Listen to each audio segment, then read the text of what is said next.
vivait dans un luxe inouï, le chien qui s'appelait Puccini. Mais son maître disparu, Puccini est perdu, écroulé de chagrin, voulut s'enfuir au loin, la fourrière l'attrapa et quelqu'un l'adopta. Il a une nouvelle famille, pas bien riche mais si gentille, heureux enfin pour lui tout va très bien, Puccini.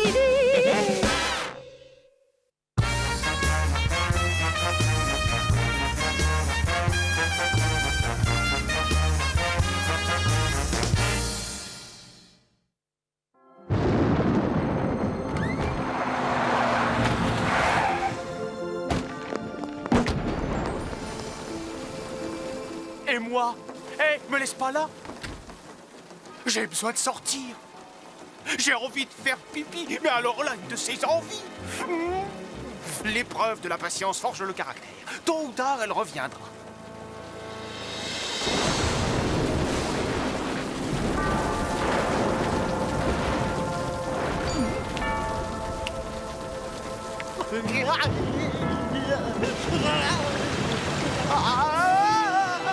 Je peux plus me retenir, j'en peux plus. Ma vessie va exploser. Je veux pas mourir. Faites-moi sortir de là, j'ai peur.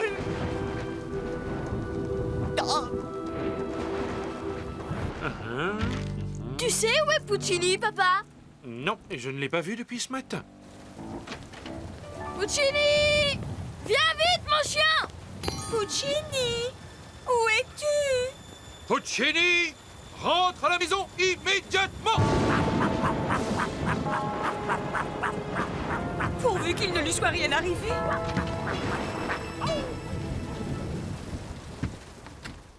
Chien perdu. Tu nous montres ton dessin de Puccini. Ouais, attends, j'ai presque fini. C'est terrible à dire, mais il me manque déjà. Et pourtant, quand j'y pense, il nous en a fait des bêtises.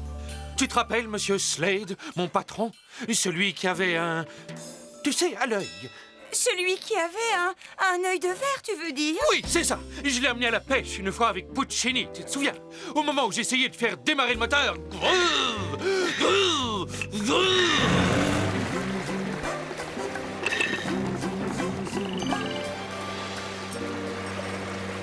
Puccini avait un petit peu de mal avec mon appât fait maison. Monsieur Slade était heureux comme un poisson dans l'eau. Si je vous disais que je ne suis pas monté sur un bateau depuis... En fait, depuis... Oui, depuis votre accident, mais rassurez-vous, je m'occupe de tout, vous êtes uniquement là pour prendre du bon temps. À ce moment-là, Puccini a renversé le seau rempli d'appât et la partie de pêche a dégénéré. Ah, mon œil de verre!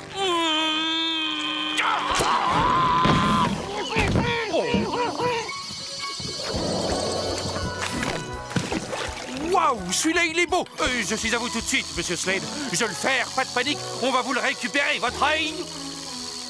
Personne n'avait encore jamais sorti de ce lac un aussi gros spécimen.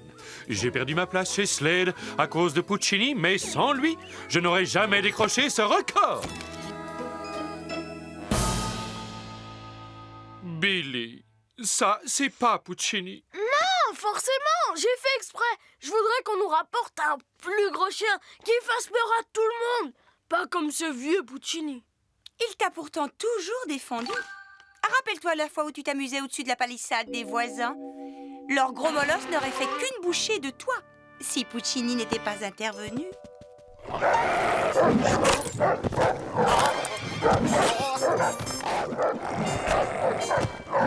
Billy? Billy? Ah ouais. Ouais, je m'en souviens. Ah oui, et aussi la fois où Puccini avait avalé tous les bonbons que j'avais achetés pour fêter Halloween.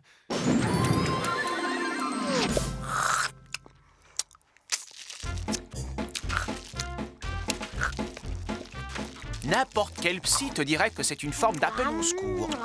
Là, c'est n'importe quoi. C'est sûr, il va exploser. Je sens que ça va mal se terminer.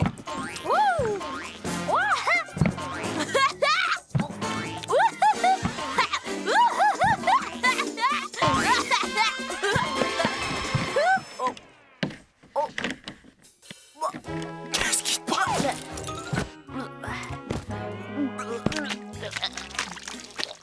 Je suis là. Eh oh les gars, y a personne? C'est lui, c'est Puccini. C'est lui le dégoûtant. Oh ouais, et la fois où on s'est fait tous les trois une soirée film d'horreur à la télé. Que Puccini a mangé trop de chips au fromage.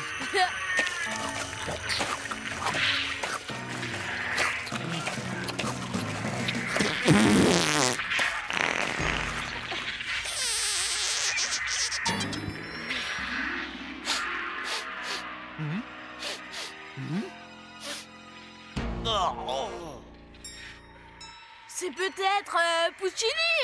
Ouais, c'est Puccini. J'en suis sûre. Puccini? Oui, ben, tu vas aller faire ça ailleurs, hein, mon gaillard?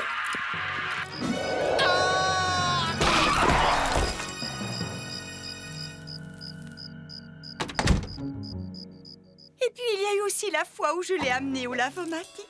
Il est entré dans le sèche-linge alors que j'avais le dos tourné. Billy? Oh, mais tu as mis la lessive dans le séchoir.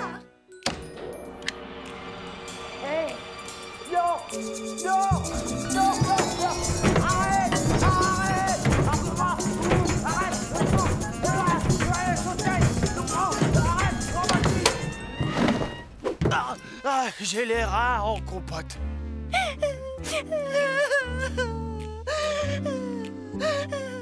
Allez, ma belle, s'il est parti, c'est parce qu'il l'a bien voulu. On n'a rien à se reprocher. Je pleure parce qu'il a abîmé ma robe rose que j'adorais. Eh, regarde, maman. Là, il est mieux. C'est déjà plus ressemblant, si on peut dire. Bien. Je propose qu'on prenne un autre animal. Alors moi, je veux un alligator. J'ai toujours rêvé d'avoir une licorne. Oh, chérie, une licorne ne supporterait pas de vivre sous notre latitude. Si on prenait un python. Non! Je vous emmène au refuge.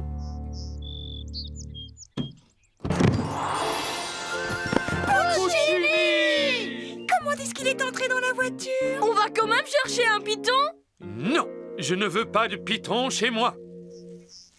Ah, j'étais sûr qu'il ne m'oublierait pas. Ah, ah.